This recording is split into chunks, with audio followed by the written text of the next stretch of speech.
கல்வியில் உலக அளவில் முதலிடத்தில் இருக்கக்கூடிய தென்கொரியாவில் 8 வயதில் தான் மாணவர்களை 1ஆம் வகுப்பில் சேர்க்கிறார்கள் என்றும், ஆனால் இங்கு 8 வயதில் பொதுத் தேர்வு எழுத வற்புறுத்துவதாக நாம் தமிழர் கட்சியின் தலைமை ஒருங்கிணைப்பாளர் சீமான் குற்றம் சாட்டியுள்ளார்.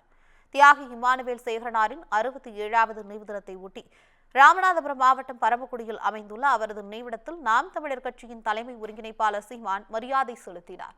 பின்னர் செய்தியாளர்களை சந்தித்த அவர், நாடு முழுவதும் ஒரே கல்விக் கொள்கை, ஒரே தேர்தல், ஒரே ரேஷன் கார்டு என கூறுபவர்கள் அனைவருக்கும் ஒரே சுடுகாடு குறித்து கூற மறுக்கிறார்கள் என்று விமர்சித்துள்ளார்.